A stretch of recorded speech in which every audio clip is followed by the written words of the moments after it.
Hi, good evening. Welcome to 4 PM show. Greater హైదరాబాద్లో భూగర్భ జలమట్టాలు దారుణంగా పడిపోతున్నాయి. ఏటేటా పాతాళానికి పడిపోతున్నాయే తప్ప మెరుగుపడే దాఖలాలు కనిపించడం లేదు. ప్రస్తుతం చెరువులు నగరానికి వచ్చిన చేటేమిటి, తాగునీటి చెలిమల కలకలలాడిన భాగ్యనగరానికి ఈ దుస్థితి ఎందుకు వచ్చింది? డీలా పడుతున్న గ్రౌండ్ వాటర్ లెవెల్పై ఓ లుక్.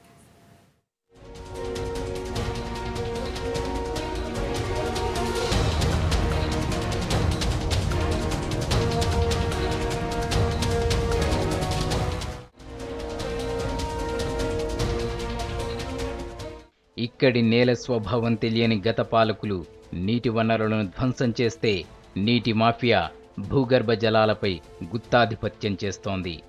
దీంతో సిటీ జనానికి పానిపట్టు యుద్ధాలు తప్పటం లేదు. కోటి జనాభా ఉన్న నగరంలో 63 లక్షల కుటుంబాలు ఉన్నాయి. నల్లా నీటికి ప్రత్యామ్నాయంగా 40 లక్షల బోరుబావులపై జనం ఆధారపడుతున్నారు.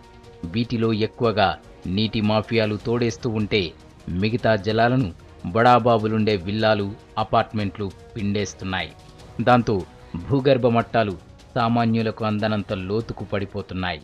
దాదాపు 63 లక్షల కుటుంబాలు ఉన్నాయంటే మనకి కనీసం 40 లక్షల బోర్వెల్స్ ఉన్నాయి ఈరోజు. అందులో కొన్ని అయితే 1000 ఫీట్ల పైన 2000, 3000 ఫీట్ల దాకా కూడా బోర్వెల్స్ ఉన్నాయి. దాంతో ఒక పేద ప్రజలకు నీళ్లు అందే అవకాశం లేకపోయింది. అంటే వాళ్ళకి భూగర్భ జలాలు కూడా అందని అవకాశం పోయింది. అపార్ట్మెంట్లు, తర్వాత కమ్యూనిటీ సెంటర్లు, తర్వాత గేటెడ్ కమ్యూనిటీలు, విల్లాలు, వీళ్ళందరూ ఎక్కువ లోతుల్లోకి వెళ్ళగలిగే ఆర్థిక స్తోమత ఉండడంతో పేద ప్రజలకు, చిన్న ఇండ్లు ఉన్న వాళ్ళకి ఈరోజు భూగర్భ జలాలు అందని పరిస్థితిలో అయిపోయింది. ప్రస్తుత లెక్కల ప్రకారం గతేడాది అక్టోబర్తో పోలిస్తే 9 ప్రాంతాల్లో జలమట్టాలు గణనీయంగా పడిపోయాయి. వాటిలో ఆసిఫ్ నగర్, బహదూర్పుర, హయత్ నగర్, మహేశ్వరం, అమీర్పేట్, ఉప్పల్, శేరిలింగంపల్లి, కూకట్పల్లి, చందానగర్ ప్రాంతాలు ఉన్నాయి. గతేడాది ఇదే సమయానికి సగటున 11.04 మీటర్లు అంటే 36 అడుగుల లోతులో నీటి నిల్వలు దొరికేవి. ఈసారి 14.56 మీటర్లు అంటే 47.78 అడుగుల లోతుకు పడిపోయాయి.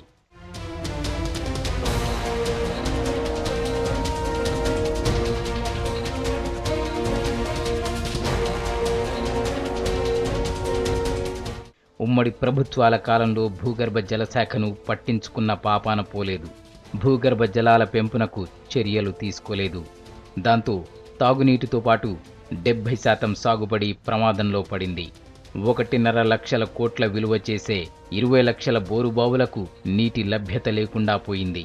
బంట్వారం, మహేశ్వరంలో అత్యధికంగా -2.25 మీటర్ల అడుగుకు భూగర్భ నీటి మట్టం చేరుకుంది.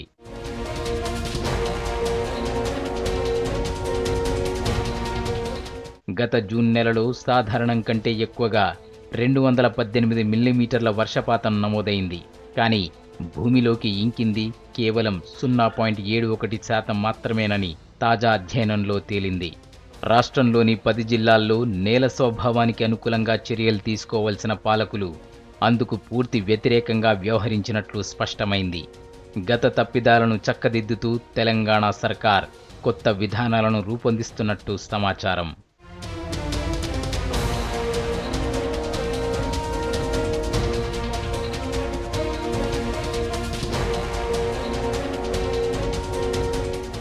ఇప్పుడిప్పుడే దిద్దుబాటు చర్యలు చేపడుతున్న తెలంగాణ ప్రభుత్వం మరింత వేగంగా ముందుకు సాగాల్సిన అవసరం ఉందంటున్నారు భూగర్భ జలశాస్త్ర నిపుణులు.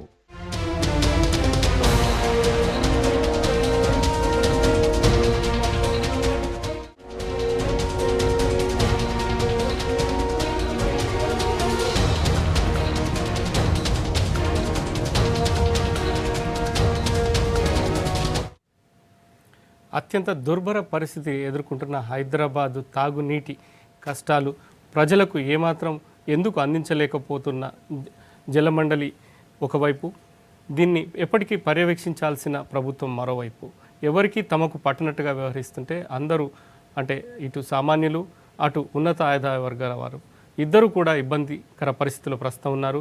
ఇది ఇవాళ మన డిస్కషన్.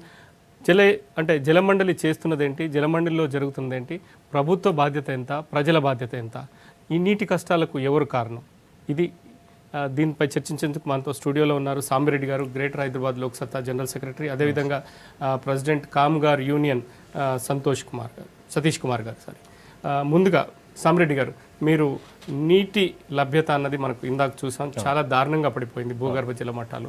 దీనికి సంబంధించి ఎన్నో సంవత్సరాల నుంచి కూడా ఇంకుడు గుంతలు అన్నది చెయ్యాలి, దానివల్ల నీటి భూగర్భ జల మట్టం పెరుగుతుంది అన్నది. ప్రస్తుతం మనం ఇందాక చూసాం, కేవలం 0.71% మాత్రమే భూమిలోకి ఇంకింది. దీనికి కారణం ప్రజల బాధ్యత ఎంత, ప్రభుత్వ బాధ్యత ఎంత? డెఫినెట్గా ప్రజల కంటే ప్రభుత్వం బాధ్యత చాలా ఎక్కువ ఉందండి దీంట్లో. నేను అనేది ఏంటంటే, ఒకటి వాటర్ ఎట్లా వస్తుందో మనం కనుక అబ్జర్వ్ చేస్తే, ఒకటి అవుట్ సైడ్ నుంచి, ఇప్పుడు గోదావరి నుంచి కానీ కృష్ణా నుంచి కానీ డిఫరెంట్ సోర్సెస్ ద్వారా ఒకటి వస్తుంది, 2 బోర్వెల్స్ ద్వారా వస్తుంది, 3వది వేరే దగ్గర ఉపయోగిస్తున్నారు. ఉన్న వాటర్ని ఏదైతే మురుగు వాటర్ ఉందో దాన్ని రీసోర్స్ చేసి చేసుకునే ఏర్పాటు చేస్తారు. మన దగ్గర ఇప్పటిదాకా ఫస్ట్ దాన్ని ఫాలో అవుతున్నారు ఎక్కువ. అంటే ఈ భూగర్భ జలాల్లో ఉన్నదాన్ని తోడేసుకుంటున్నారు తప్ప దాన్ని ఇంప్రూవ్ చేయడానికి ఏం చేయట్లేదు. సో గ్రేటర్ హైదరాబాద్లో వోల్టా చట్టం ప్రకారము మన వాళ్ళు గ్రేటర్ హైదరాబాద్ కార్పొరేషన్ 100 కోట్లు కలెక్ట్ చేసింది. అదేవిధంగా వాటర్ బోర్డు 33 కోట్లు కలెక్ట్ చేసింది. మొత్తంగా 141 కోట్లు ఇంకుడు గుంతలో వేస్తామని ప్రభుత్వం ఆయన దగ్గర డబ్బులు పెట్టుకుంది. దాంట్లో అప్పుడు కమిషనర్ గారు ఉన్నప్పుడు హడావిడిగా ఒక ప్రకటన చేశారు, మేము 2000 ఇంకుడు గుంతలు గ్రేటర్ హైదరాబాద్ మొత్తంలో వేస్తున్నాము, ప్రతి ఇంటి వాళ్ళని మేము కాల్ ఫార్ చేసి 50% నిధులు ఇస్తామని చెప్పారు. నేను అసలు ఎట్లా ఉందని చూశాను, నిన్న వెళ్ళి చూస్తే ఇది ఇంకుడు గుంత పరిస్థితి. మొత్తం బూట్ చేశారు, దాంట్లో ఇంకుడు గుంత ఏం లేదు, మొత్తం ఇల్లు కట్టుకుంటున్నారు దాని మీద. ఇది సిద్ధార్థ నగర్లో ఉంది. ఇది ఇంకోటి ఏజీ కాలనీ, మనంతా గవర్నమెంట్ అఫీషియల్స్ ఉండే కాలనీ పక్కన ఇంకుడు గుంత వేశారు, అది మొత్తం మళ్ళీ బూడిపోయింది. ఈ విధంగా కుక్కటిపల్లిలో కానీ శేర్లింగంపల్లిలో కానీ జూబ్లీ హిల్స్లో కానీ మొత్తం ఉన్న ఇంకుడు గుంతలు ఏవైతే ఉన్నాయో ఆల్మోస్ట్ డెడ్ ఎండ్ స్టేజ్కి వచ్చాయి.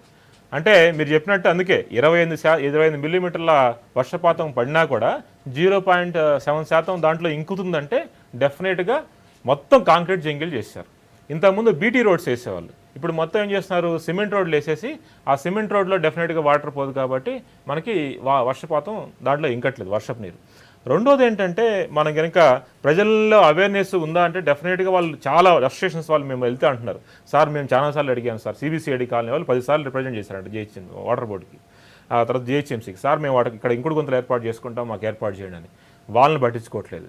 2 ఇళ్లలో వేసుకోవడానికి మేము అవి ఇస్తామని చెప్పారు. చాలామంది వేసుకున్న తర్వాత, ఇంకుడు గుంతలు వేసుకున్న తర్వాత జిహెచ్ఎంసీకి వెళ్ళి డబ్బులు అడిగితే చాలామందికి ఇప్పటివరకు ఒక్కరు కూడా ఇచ్చిన దాఖలు.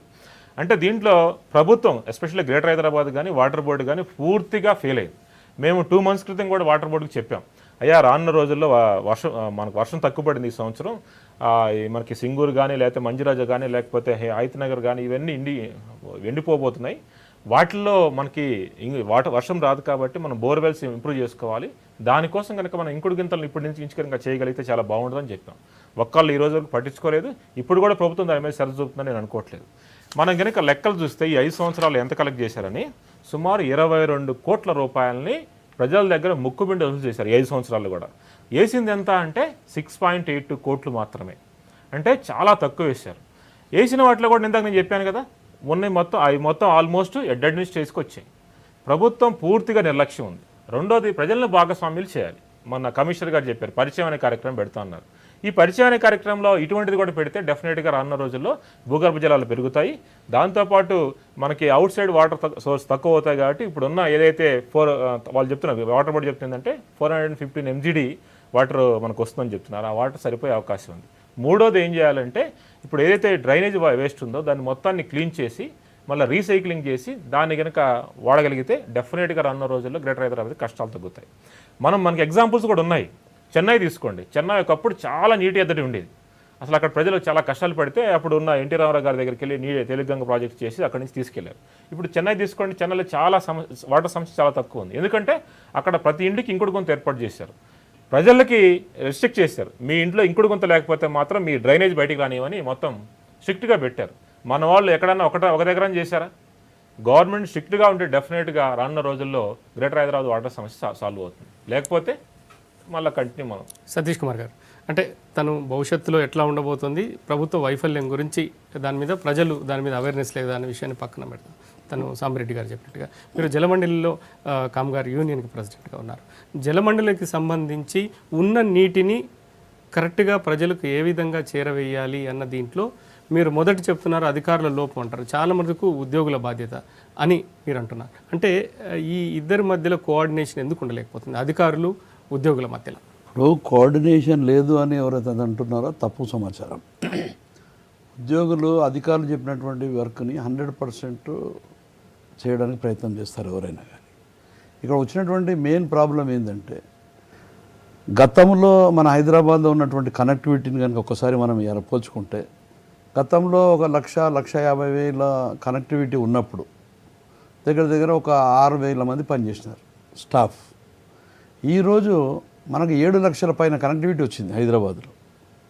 గ్రేటర్ హైదరాబాద్లో కనెక్టివిటీ ఇళ్ళ హౌజెస్లలో 7 లక్షల దగ్గర దాకా కనెక్టివిటీ వచ్చింది. స్టాఫ్ తగ్గిపోయి ఇవాళ 4,200 4,300 మందితోటి స్టాఫ్ని తగ్గించి పని చేయమని చెప్పి అధికారులు చెప్తారు. అమాయకుడైనటువంటి కార్మికుడు ఎంత కష్టపడి పనిచేస్తున్నాడంటే మీరు నైట్ వేలో చూడండి. చాలా ఏరియాల్లో నేను కూడా మొన్న ఈవెన్ ఎలక్షన్ సందర్భంగా తిరిగినప్పుడు కూడా ఏరియాలో చెప్తూ వచ్చినారు, మాకు రాత్రి 3 గంటలకు వస్తుంది సార్, మా నిద్ర అంతా పాడైపోతుంది, మేము పట్టుకోవాలంటే. వేరే ఆల్టర్నేట్ లేదు. ఆ టైంలో ఆ వర్కరు మరి 3 గంటలకు లేచి వచ్చి మీ గురించి నల్లా వదులుతున్నాడు కదా. వర్కర్ దీనిలో ఫాల్ట్ ఉన్నదని నేను అనుకోను. అధికారులది నిర్లక్ష్యం కొంచెం ఉన్నది. కాబట్టి అధికారులు తగ్గినప్పుడు రిటైర్మెంట్ అయినా ఏదైనా అయితే ఇమీడియట్గా రిక్రూట్మెంట్ జరుగుతుంది మా దగ్గర డిపార్ట్మెంట్లో. కానీ ఇవాళ దగ్గర ఒక డికేడ్ నుంచి రిక్రూట్మెంటే లేదు. మా యూనియన్ మొన్న రికగ్నేషన్లోకి వచ్చిన తర్వాత, నేనేదో నా యూనియన్ గురించి చెప్పుకుంటున్నాను అనేటువంటిది కాదు, కానీ మొట్టమొదటిసారిగా గతంలో ఉన్నటువంటి నాయకత్వం ఏం చేసిందంటే ఇలాంటి విషయాల్లో పట్టింపే లేదు. 13 సంవత్సరాలు సతీష్ కుమార్ గారు నాయకత్వ విషయాన్ని మనం ఒకసారి పక్కన పెడదాం. నాయకత్వం దీంట్లో లేదు. చాలా మటుకు కింది స్థాయి సిబ్బంది మీద ఆరోపణలు చాలా ఎక్కువగా ఉన్నాయి. నీటి సరఫరా చేయ విషయంలో డబ్బులు ఎవరిస్తే ఆ అపార్ట్మెంట్కి నీళ్లు బాగా సరఫరా చేయడం, డబ్బులు లేని వారికి అంటే లేకుండా కానీ నాకెందుకు ఇవ్వరు అని ప్రశ్నించే వారిని పట్టించుకోవడం లేదు అన్న కింది స్థాయి సిబ్బంది మీద ఆరోపణలు ఉన్నాయి. అది ఎంతవరకు మీరు అంగీకరిస్తారు? నేను అది అంగీకరించను. ఎందుకంటే ఎంప్లాయీస్ మరీ అంత బరి తెగించి డైరెక్ట్గా డబ్బులు అడిగి వాటర్ ఇస్తామనేటువంటి సమస్య ఉండదు. కంట్రోలింగ్ పాయింట్స్ ఉన్నాయి, దానికి కంట్రోలింగ్ పాయింట్స్ ఉంటాయి. అక్కడ ఉన్నటువంటి మేనేజర్ కావచ్చు, మేనేజర్ పైన డీజీఎం ఉన్నాడు, డీజీఎం పైన జనరల్ మేనేజర్ ఉన్నాడు. అథారిటీ అనేటువంటిది క్లియర్ అయ్యారు. ఉన్నటువంటి 18 డివిజన్స్లో మా దగ్గర ఫస్ట్ స్టేజ్లో మేనేజర్ ఉంటాడు, సెకండ్ స్టేజ్లో డీజీఎం ఉన్నాడు, జీఎం గారు ఉన్నారు, జీఎం పైన ఉన్నటువంటి వారు డైరెక్టర్స్ లెవెల్స్ వరకు ఉన్నారు. అందరూ ప్రయత్నాలు చేస్తున్నారు తీవ్రంగా ఈ నీటి ఎద్దడిని ఎదుర్కోవాలని. ఎందుకంటే వర్షపాతం లేదు అనేటువంటిది ప్రతి ఒక్కరికి తెలిసింది. ఇవాళ పక్క రాష్ట్రం మన ఆంధ్రప్రదేశ్లో చూస్తే వరదలు బాగు నిండిపోయి ఇంకా 10 సంవత్సరాలు కావాల్సినంత నీరు అక్కడ జమ అయిపోయిందని మొత్తుకుంటున్నారు. ఇవాళ చిత్తూరు కానీ కడప కానీ నీళ్లు చూడనటువంటి వాళ్ళు అక్కడ విపరీతమైనటువంటి వర్షాలతోటి. అంటే ఇక్కడ ప్రకృతి విషయంలో మనం ఏం చేయలేము, ప్రకృతి అన్నది ఉండేది. రెండోది మనం చేయవలసింది మన చేతిలో ఉన్నది. ప్రస్తుతం హైదరాబాద్కి 700 మిలియన్ గ్యాలన్లు ప్రతిరోజుకు అవసరం. ప్రస్తుతం లెక్కల ప్రకారం చూసుకుంటే 350 నుంచి 360 వరకు మాత్రమే వస్తుంది. ఉన్న నీటిని సద్వినియోగం చేసుకొని అందరికీ అందేలా ఏర్పాటు ఇవ్వాల్సిన బాధ్యత ప్రభుత్వానికి జలమండలి. కానీ నేను ఇక్కడ ఒక పాయింట్ చెప్తాను. ఎక్కడ విఫలం? ఇప్పుడు మీరు ఇంతకుముందు మీ చర్చలో సార్ చెప్పినట్టే, ఎప్పుడైతే ఆంధ్రప్రదేశ్ కింద జూను 2, 2014 కంటే ముందున్నటువంటి ప్రభుత్వాలు ఈ విషయంలో ఏ విధమైనటువంటి చర్యలు తీసుకోలేదు. మా బ్రదర్ చెప్పినట్టు ఇంకుడు గుంతల విషయంలో తెలుగుదేశం పార్టీ ఒక బృహత్తరమైన కార్యక్రమాన్ని అడ్వర్టైజ్మెంట్కే కొన్ని కోట్ల రూపాయలు ఖర్చు పెట్టి, ఇంకుడు గుంతలు లేకుంటే మేము ఇళ్ళకి పర్మిషన్ ఇవ్వమని చెప్పినాడు చంద్రబాబు నాయుడు ఆ రోజుల్లో. మరి హైదరాబాద్ సిటీ మీద ఆధారపడి వర్షపాతం మీద ఆధారపడేటువంటి అనేక కుటుంబాలు అప్పటికే ఆలోచనకు వచ్చినాయి, ఇంకుడు గుంతలు లేకపోతే ఎట్లా అనేటువంటిది. మరి ఇంకుడు గుంత మీరు రెడీ చేసుకోకపోతే మీకు పర్మిషన్స్ ఇవ్వమని చెప్పినారు ప్రభుత్వం. కానీ ఇక్కడ కూడా ఇంప్లిమెంటేషన్ జరగలేదు. రెండవది, ఇప్పుడు గండిపేట ఉస్మాన్ సాగర్ కానీ హిమాయత్ సాగర్ మీరు 2 తీసుకోండి. ఈ 2 ప్రత్యేకమైనటువంటి ఈ 2 చెరువులలో వచ్చేటువంటి నీళ్లు హైదరాబాద్కి ఆ రోజుల్లో మనకు తాగునీటికి వచ్చేది. మీరు క్యాచ్మెంట్ ఏరియా పోయి చెక్ చేయండి ఒకసారి. క్యాచ్మెంట్ ఏరియాలో అంతా కూడా మున్సిపాలిటీ వాళ్ళు పర్మిషన్స్ ఇచ్చారు, పంచాయతీలు పర్మిషన్ ఇచ్చారు. క్యాచ్మెంట్ ఏరియాలంతా ఇస్తుంటే ప్రభుత్వము మరి అప్పుడు ఉన్నటువంటి ప్రభుత్వ అధికారులు మున్సిపాలిటీ వాళ్ళు కానీ గ్రామ స్థాయిలో ఉన్నటువంటి పంచాయతీలో ఆఫీసులో పనిచేసేటువంటి రెవెన్యూ అధికారులు కానీ ఏం చేశారండి? ఇవాళ గండిపేట చుట్టుపక్కలంతా క్యాచ్మెంట్ ఏరియా అంతా ఇండ్లు కనబడతాయి, హిమాయసాగర్ చుట్టూ ఇండ్లు కనబడుతున్నాయి. ఇంకా మరి నీళ్ళు ఎక్కడి నుంచి వస్తాయి? ఇక్కడికి రావడానికి అవకాశం లేదు. కాబట్టి గతంలో మన వాళ్ళు ఆలోచన చేసి కృష్ణా నుంచి మన దగ్గర అయితే తీసుకుందాం అనుకున్నారు. తర్వాత వచ్చినటువంటి ప్రభుత్వం గోదావరి తీసుకోవాలని చెప్పి ఒక ప్రాజెక్టు తీసుకున్నారు. ఇవాళ కృష్ణా నుంచి దగ్గర 270 MGD నీళ్లు హైదరాబాద్కి వస్తున్నాయి.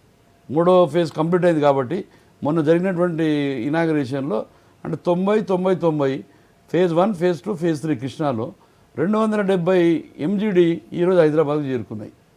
అంటే దాంతో ఎంత సేవ్ అయినామంటే, లేకపోతే ఇవాళ ఆరిపోయేటువంటి పరిస్థితి హైదరాబాద్ ప్రజానికానికి అంతా కూడా. బోరు బావులని చెప్తున్నారు. బోరు బావులకి పర్మిషన్ ఎవరు ఇవ్వాలి? ఎంఆర్ఓతో పర్మిషన్ తీసుకుంటే తప్ప బోర్ వేయడానికి వీలు లేదు అని చెప్పినారు. ఎంఆర్ఓని పర్మిషన్లో తీసుకోరు. ఎంఆర్ఓ చెక్ చేసినా చూడనట్టే వెళ్ళిపోతారు. అధికారుల నిర్లక్ష్యం ఉంది దీంట్లో ప్రభుత్వంది. అయినా కూడా కొత్త ప్రభుత్వం ఏదైతే కేసీఆర్ గారి నాయకత్వం ప్రభుత్వం వచ్చిందో ఆయన ఎఫర్ట్స్ మంచినీళ్ళ మీద ఆయన ఎంత ఎఫర్ట్స్ పెడుతున్నారు అనేటువంటిది మీరు సమీక్ష రోజు పేపర్లో చూస్తున్నారు. అంటే ఇక్కడ ఒక విషయం సామిరెడ్డి గారితో మాత్రం మీరు కరెక్ట్ పాయింట్ రైజ్ చేశారు. ఇవాళ కృష్ణ దగ్గర నుంచి దాదాపు 270 MGDలు వచ్చాయి. గోదావరి నీళ్ళు కూడా తీసుకొచ్చే ప్రయత్నం చేస్తున్నారు. కానీ సామిరెడ్డి గారు మీరు క్షేత్రస్థాయిలో చాలా చేశారు. అంటే మనకున్న దాన్ని ఇక్కడ ఉండే దాన్ని పక్కన పెట్టి ఎక్కడి నుంచో నీళ్లు తీసుకొచ్చి మనకి ఇవ్వాలంటే దాని మీద ఖచ్చితంగా భారం పడుతుంది. ఆ భారం కూడా ప్రజల మీద పడుతుంది. అందులో ఎక్కువగా ఉండే మిడిల్ క్లాస్ మీద అధిక భారం పడుతుంది. ఉన్నతాదాయ వర్గాలు ఎక్కువ తీసుకుంటారు, కింది స్థాయి వారికి ఉచితంగా వస్తుంది. మధ్యలో అంటే ఓవరాల్గా పరిస్థితి ఎట్లా ఉంది? ఇది ఇందాక వారు చెప్పిన దాంట్లో ఒకటి ఎంప్లాయీస్, డిస్ట్రిబ్యూషన్, ఈ రెండింటి గురించి డిస్కస్ చేద్దాం. డిస్ట్రిబ్యూషన్లో 30% లీకేజీలు ఉన్నాయని వాటర్ బోర్డు వాళ్ళే చెప్తున్నారు. ఎంతకాలం నుంచి ఉన్న లీకేజీలు? చాలా కాలం నుంచి. అంటే నాకు 100 MGD వాటర్ వస్తే 30 MGD నా ప్రజలకు అందకుండా రోడ్డు మీద వెళ్ళిపోతుంది. లీకేజీలో చాలా చిన్నవి ఉన్నాయండి. ట్యాపులు బిగించి, మీ ఉద్దేశంలో లీకేజ్ అంటే ఉట్టిగా వెళ్తున్నాయంటే రోడ్డు మీద వెళ్తున్నాయా, రోడ్డు మీద వెళ్ళిపోతున్నాయి. అది చాలా తక్కువ ఉంది. ఇప్పుడు 30%లో 5% అది కూడా అవినీతి కూడా ఉంది. నేననేది 30%లో ఎక్కువ దేని మీద జరుగుతుందంటే ట్యాపులు లేకపోవటం ఒకటి. 2 పెద్ద పెద్ద నాలాస్ ఉంటాయి. ఆ నాలాస్ దగ్గర కూడా ఈ వాటర్ లీకేజ్ అవ్వటం. దాన్ని అరికట్టడం కూడా చాలా సింపుల్గా ప్రభుత్వం చేయొచ్చు. దాని మీద ఎంతవరకు కాన్సన్ట్రేట్ చేయాలి. 30% 100 MGDs వస్తే మనకి 30 MGD వాటర్ ఫెయిల్ అవుతుందంటే ప్రజలు 30% పీపుల్కి మనం అందించలేకపోతున్నాం. రెండోది ఎంప్లాయీస్ అవినీతి మాత్రం చాలా ఎక్కువగా ఉంది దీంట్లో. నేను ఒక బెస్ట్ ఎగ్జాంపుల్ చెప్తాను. ప్రశాంతి నగర్ అనేది ఒక ట్యాంక్ ఉంది, అక్కడ సంప్ ఉంది. ఆ సంపు దగ్గరికి పొద్దున్న అక్కడ ఉండే ఇండస్ట్రీ వాళ్ళు వచ్చి పట్టుకుంటారు. వాళ్ళ దగ్గర ఒక్కొక్కరి దగ్గర 200 నుంచి 300 కలెక్ట్ చేస్తారు. అవినీతి ఎంత ఉందని మేము వెళ్ళి ఒకసారి అడిగితే, ఎవరైతే అక్కడ ఎంప్లాయీ ఉంటాడో కాంట్రాక్ట్ ఎంప్లాయీ అతని జీతం వచ్చేది 4,000. అతను లేడు. అతను కింద ఉన్న అతను ఉన్నాడు. ఎవరో, ఏం బాబు ఏం చేస్తామంటే, నేను ఇట్లా మా సార్ దగ్గర చేస్తాను, మల్లేష్ అనే సార్ దగ్గర. నీ జీతం ఎంత అమ్మా అంటే 7,000 అన్నాడు. ఇతనే కాంట్రాక్ట్ ఎంప్లాయీ మల్లేష్ అనేవాడు. ఆయన కింద 7,000 పెట్టి జీతం పెట్టుకున్నాడు. అంటే ఎంత అవినీతి జరిగితే ఇతని కింద ఎంప్లాయీ పెట్టుకుంటాడు. పూర్తిగా గ్రౌండ్ లెవెల్లో. ఇందాక ఇంకోటి మీరే అడిగారు, ఎక్కడైతే మనం వాళ్ళు తిప్పుతామో వాళ్ళు డబ్బులు ఇస్తే ఎక్కువ తిప్పుతారు, డబ్బులు తక్కువ ఇస్తే తక్కువ తిప్పుతారు. అది మనకి హైదర్ నగర్ నిజాంపేట రోడ్లో మేము సర్వే చేసాం. అక్కడ ఒక అపార్ట్మెంట్కి సుమారు 50,000 నుంచి 60,000 రూపాయలు నెలకిస్తారు. ఆ డబ్బులు ఇవ్వలేదనుకోండి, అక్కడ వాటర్ రావు, అక్కడ ప్రజలంతా గొడవ పడుతున్నారు. సో మేము వెళ్ళి ఇక్కడ అధికారులు కంప్లైంట్ చేస్తే అక్కడ ఉన్న అసోసియేషన్ వాళ్ళు వచ్చి మా అమ్మాయి గొడవ పడ్డారు. ఎందుకు? అయ్యా మీరు చేయటం వల్ల అక్కడ మాకు వాటర్ రావట్లేదు. సో గ్రేటర్ హైదరాబాద్ మొత్తం మీద ఇటువంటి ఎగ్జాంపుల్స్ కొలలు ఉన్నాయి. సో ఒకటి, ఎంప్లాయీస్ సరిగా ఎక్కువ మంది లేని కారణంగా కాంట్రాక్ట్ ఎంప్లాయీస్ని పెట్టుకొని చేయటం వల్ల పూర్తిగా అవినీతిమయమైపోయింది. దాన్ని ఫస్ట్ కంట్రోల్ చేయాలి. రెండోది, డిస్ట్రిబ్యూషన్ నెట్వర్క్ లీకేజ్ ఏదైతే ఉందో 30%, దాన్ని కంట్రోల్ చేస్తే గ్రేటర్ హైదరాబాద్లో ఇంకొంచెం పెరిగే అవకాశం ఉంది. ఇక మనం ఇందాక చెప్పుకున్నట్టు ఇంకుడు గుంతలకి ప్రభుత్వం ఇప్పటికైనా కనీసం రానున్న సంవత్సరం పాటు కేసీఆర్ ప్రభుత్వం వచ్చిన తర్వాత కూడా దాని మీద అసలు ఇంతవరకు శ్రద్ధ చూపలేదు. ఎప్పుడు ఒక్క మాట కూడా దాని మీద మాట్లాడాలి. ఇప్పటికైనా దాని మీద కాన్సన్ట్రేట్ చేసి ఇంకుడు గుంతలు ఏర్పాటు చేయడం. చెరువులు ఉన్నాయి చాలా. మిషన్ కాకతీయ అని పెట్టారు, అద్భుతంగా ఉంది, మేము కూడా అప్రిషియేట్ చేసాం. ఏదో కొంచెం వరంగల్ అక్కడిక్కడ జరిగాయి అంటున్నారు. గ్రేటర్ హైదరాబాద్లో ఒక్క చెరువు అంటే ఒక్క చెరువును కూడా ఈ రోజు బాగు చేయలేదు. మేము ఏమంటారంటే ₹1,00,00,000 దానికి రిలీజ్ చేసామంటున్నారు. ఎక్కడైనా ఒక్క చెరువు అన్న బాగు చేసి ఉంటే బాగుంటుంది. ఈ కాకుండా ఎస్టీపీలు ఉన్నాయండి చాలా. ఇప్పుడు కూకట్పల్లిలో ఒక 3-4 ఉన్నాయి, ఎల్బీ నగర్లో ఉన్నాయి.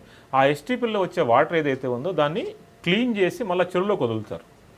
సో మనం కనుక చూస్తే ప్రశాంత్ నగర్ కూకట్పల్లిలో నేను సర్వే చేశాను అక్కడ డీటెయిల్డ్గా. దానికి నెలకి ₹150,000 మెయింటెనెన్స్కి ఇస్తారండి. దాంట్లోకి మురుగునీరు వెళ్తుంది, మళ్ళీ అట్లే బయటకు వస్తుంది. సో మరి 1,50,000 ఎందుకు ఇస్తున్నారు నాకు అర్థం కాలేదు. అధికారులను అడిగాం, మేము ఇస్తున్నామండి, మెయింటైన్ చేయమని గట్టిగా చెప్తున్నాము, వాళ్ళు చేయట్లేదు అంటున్నారు. వాళ్ళు చేయకపోతే అతని మీద యాక్షన్ తీసుకోవాలి కదా, అది ప్రైవేట్ ఏజెన్సీ కదా. ఇట్లా గ్రౌండ్ లెవెల్లో పూర్తిగా అవినీతిమయం అయిపోయింది. బెస్ట్ ఇప్పుడు కానీ చేయాల్సిందంటే ఎంప్లాయీస్, కాంట్రాక్ట్ ఎంప్లాయీస్ ఉండటం వల్ల ఎక్కువ అవినీతి కారణాలు. అంటే ఇక్కడ కాంట్రాక్ట్ ఎంప్లాయా రెగ్యులర్ ఎంప్లాయా అన్నది మామూలు ప్రజానికానికి తెలియదు. అందరూ దాళ్ళు ఎంప్లాయీగానే భావిస్తారు. కాంట్రాక్ట్ ఎంప్లాయీస్ చేసే అవినీతి సాధారణ అంటే మీలాంటి రెగ్యులర్ ఎంప్లాయీస్ మీద కూడా పడే అవకాశం ఉంది. దీని విషయంలో మీరు అటు జలమండలి అధికారానికి అంటే ఉన్నత స్థాయి అధికారులకు కానీ మిగతా వారికి చేస్తారా? అసలు వాస్తవ పరిస్థితి ఏంటి? నిజంగా అవినీతి ఉందని మీరు అంగీకరిస్తారా? ఉంటే ఏ స్థాయిలో? ఇప్పుడు అవినీతి లేదు అని నేను పూర్తిగా చెప్పలేను. ఒకటి, ఒక యూనియన్ నాయకునిగా మాకేముంటుందంటే మా కార్మికులకు సంక్షేమ కార్యక్రమాలు ఏమున్నాయి అనేటువంటిది ఫస్ట్ ప్రాధాన్యత మేము దానికి ఇవ్వవలసింది ఉంటుంది. మాకున్నటువంటి సంక్షేమ కార్యక్రమాలు మాకు టైంలో ఇస్తారా లేదా అనేటువంటిది ఫస్ట్ ప్రశ్న మా దగ్గర ఉంటుంది. సరే, ఎంప్లాయీ ఇండివిజువల్ అవినీతికి పాల్పడుతున్నాడా అని అంటే there is a vigilance is there. Vigilance officers ఉన్నారు మా దగ్గర. రీసెంట్గా పోలీస్ డిపార్ట్మెంట్ నుంచి ఒక డిఎస్పీని తీసుకొచ్చి పెట్టినారు విజిలెన్స్ ఆఫీసర్గా. ప్రయత్నాలు చేస్తున్నారు, అధికారులు కూడా ప్రయత్నాలు చేస్తున్నారు తగ్గించాలని. ఇక్కడ ఒక చిన్న పై స్థాయిలో కూడా మీరు ఒక యూనియన్ నాయకుడిగా పక్కకు పెట్టి ఒక మామూలు ఎంప్లాయీగా లేకుంటే ఒక జిహెచ్ఎంసీలో నివసిస్తున్న ఒక వ్యక్తిగా ప్రస్తుతం బస్తీలో ఉండే వాళ్ళకి కనీసం 15-20 రోజులకు కూడా ట్యాంకర్ వచ్చే పరిస్థితి లేదు. వాళ్ళు ఖచ్చితంగా ప్రభుత్వం బాధ్యత. ఒకవేళ ట్యాప్ నీళ్ళు అందించినప్పుడు ఖచ్చితంగా వాళ్ళకి ట్యాంకర్ ఉచితంగా వాళ్ళకి రోజు విడిచి రోజు ఒక ట్యాంకర్ ఒక బస్తీకి వెళ్ళి ఏరియా వైజ్ ఇవ్వాలి. నిజంగా అది జరుగుతుందా? దాన్ని పర్యవేక్షించాల్సింది ఎవరు? దాన్ని అసలు అమల్లో ఎక్కడ తేడా? పర్యవేక్షించడానికి సపరేట్ అధికారులు ఉన్నారు. ఇలా ట్యాంకర్స్ అనేటువంటి 2-3 రకాలుగా మా దగ్గర డివిజన్ చేసినారు. ఒకటి ఫ్రీ ట్యాంకర్, స్లమ్స్లో ఫ్రీ ట్యాంకర్ డైలీ గుర్తించడం ఎట్లా? ట్యాంకర్ సపరేట్ అన్నారు కదా, దీన్ని గుర్తించడం ఎట్లా? అంటే గుర్తిస్తున్నారు కాబట్టి కలర్స్ కూడా వేశారు. స్లమ్స్లో ఉన్నాయనుకోండి, స్లమ్స్లో ఉన్న దగ్గర ఫ్రీ ట్యాంకర్ తీసుకెళ్ళి స్లమ్ వాళ్ళ దగ్గర ₹1 తీసుకోకుండా ట్యాంకర్ మనిషి అక్కడ నిలబెట్టి స్లమ్ల వాళ్ళ దగ్గర ఒకవేళ ఏమైనా స్టోరేజ్ చేసుకోవడానికి అక్కడ కనుక డబ్బాలు కానీ ఏమైనా అరేంజ్మెంట్ చేసుకుంటే దాంట్లో పోయడం కానీ, లేకపోతే అది కాలేటంత వరకు అక్కడే ఉండి అది పోయడం అనేటువంటి ఫ్రీ వాటర్ ఒకటి స్లమ్ ఏరియాలోకి. బుకింగ్ చేసిన వాళ్ళకి కూడా ఇప్పుడు ఆన్లైన్ సిస్టంలో ఉంది, గతంలో లేకుండే. ఈరోజు మా దగ్గరకు వచ్చినటువంటి ఎండీ గారు, కొత్తగా వచ్చినటువంటి ఈ డాక్టర్ జనార్దన్ రెడ్డి అనే ఎండీ గారు మున్సిపాలిటీ నుంచి వచ్చినారు. వాళ్ళు చాలా అనుభవం కలిగినటువంటి వ్యక్తి. ఆయన వచ్చిన తర్వాతనే ఇవాళ త్వరితగతిన అధికారాన్ని పరుగుల మీద పరుగులు పెట్టించి కృష్ణా ఫేజ్ 3ని హైదరాబాద్కి తీసుకురావడంలో సఫలమైండు అనేటువంటి దానికి ఇదొక నిదర్శనం. ఇంకోటి ఏంటంటే గోదావరి కూడా డిసెంబర్ 15కు హైదరాబాద్లో దొంగతాయి నీళ్ళని అనుకున్నారు మా వాళ్ళు. కానీ ఆయన వచ్చిన తర్వాత ఎంత స్పీడ్ పెంచాడంటే నిన్నగాక మొన్న 3 రోజుల నుంచి మీరు కుత్బుల్లాపూర్లో ఆల్రెడీ గోదావరి వాటర్ పడుతుంది. 28 MGD డైలీ గోదావరి వాటర్ వస్తుంది. నిన్నటి నుంచి దగ్గర నాకు తెలిసిన మటుకు 14 MGD వాటరు ఓన్లీ కుత్బుల్లాపూర్ ఏరియాకి ఇస్తున్నారు. దాంట్లో నుంచి ఏది ఈ గోదావరి నుంచి వచ్చేటువంటి ఫస్ట్ ఫేజ్లో వచ్చినటువంటి 28 MGD వచ్చింది. దాంట్లో 14 MGD ఓన్లీ కుత్బుల్లాపూర్కి ఇస్తున్నారు. నాకు తెలిసిన మటుకు 6 MGD కుకుట్పల్లి ప్రాంతానికి ఇక్కడ ఒక విషయం కూడా మాట్లాడగలి. మీరు అన్నట్టు 14 MGDలు హైదరాబాద్కు వస్తున్నాయన్నారు. మరోపక్క నిన్ననే అధికారికంగా ఒక ప్రకటన వచ్చింది. మంజీరాకు సంబంధించి 10 MGDలని నీళ్లు మెదక్ జిల్లా తాగునీటి అవసరాలకు ఏదైతే హైదరాబాద్కు రావాల్సిందో దాన్ని తీసుకెళ్లారు.